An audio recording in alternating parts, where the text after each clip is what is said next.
So let's talk about relationships. You know, we visit a lot of urban schools recently, and particularly ones that have been turned around. And what we notice about the schools, what they have in common, is this idea that there's one teacher or one principal, the principal there, that has a relationship with the students. Can you talk about the importance of sort of forming relationships with the students and why that matters in an urban district? Those relationships are key. I call them this gap, the relationship gap. We focus so much on the achievement gap, but there's some other gaps. And it's very much easier to be able to connect with a young person, academically speaking, when the relationship within the classroom is there, or when the relationship between the leadership and the student is there, and the relationships forged between administration and classroom teachers. Crucial. Where are those relationships formed?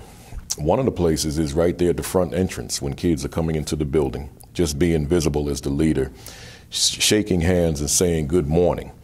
Having conversation. You may see that the student looks depressed or sad for whatever the reason. Pull the student to the side and let's start talking. Start to get to know that student knowing that I'm there for him or her. Then in the school itself, not being in the main office as the leader now, but being in those classrooms, being in the hallway, interacting with young people between classes. So once again, forming and forging relationship between the leadership and the student. Classroom with teachers, same thing. We're not teachers of academic subjects first. We're teachers of students first and academic subjects secondarily. And we have to remember that. So we're forging those relationships, closing that relationship gap so that ultimately we can close that achievement gap. What about, is it charisma that's important as far as that goes? You know, some people, we've talked about this earlier, some people seem to have it. They have that ability to form the relationship. What can you say to people who maybe don't have that kind of charisma? How do you do that? Charisma can be an asset, but charisma is not what forges a relationship.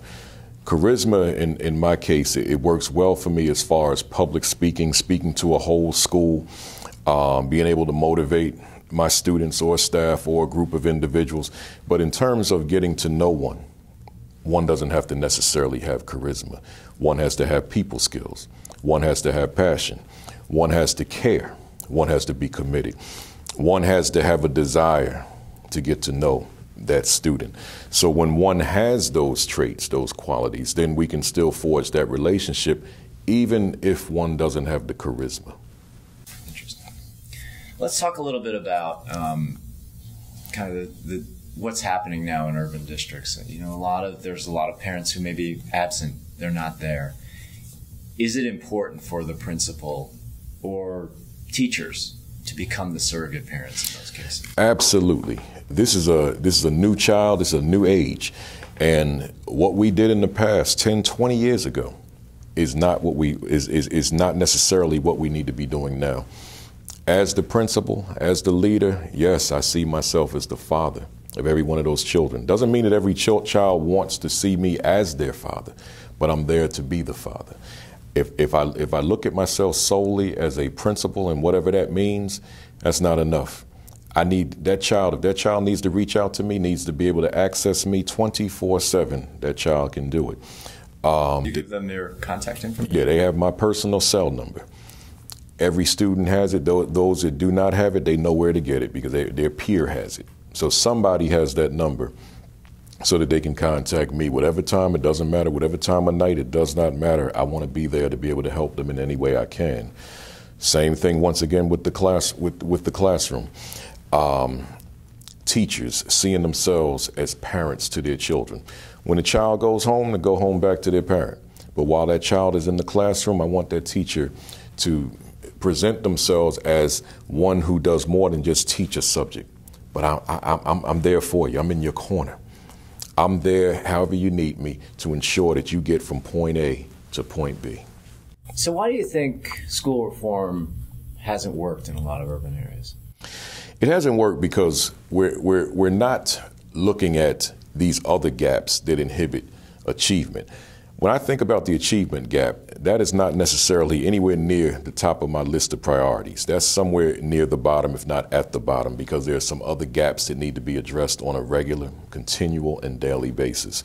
That includes the relationship gap I talked about before. But then there's also this gap which I call the attitude gap. That's the gap between those educators who believe in their children and those who do not.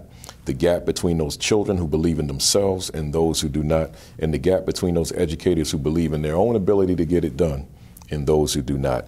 I want to close that gap, that attitude gap. But then there's an opportunity gap. The opportunity to have a teacher who is committed to them, who cares about them, who has that concern for them, and those who do not. There's so many young people who do not have a teacher that genuinely cares about their growth and development. I want to focus on closing that gap because that student has to at least perceive that my teacher cares about me. So therefore, the teacher checking the perception the children have about him or her. And then finally, there's this gap I call the relevance gap. And that's that gap between those students who are exposed to teaching and learning that they can relate to and identify with, and those who cannot. If I don't see myself in that math lesson, if I don't see myself in that science lesson, how can I relate to it? How can I identify with it? How do I take this with me outside of the school environment? So when we talk about education reform, there are these other gaps that we must also concentrate on, and not so much the achievement gap, because when we focus on that attitude gap, that relationship gap, that opportunity gap, and that relevance gap, that achievement gap will work itself out, because now we've established a climate and a culture within that classroom, within that building, which are conducive to young people soaring. That's great. Thanks. Thank you.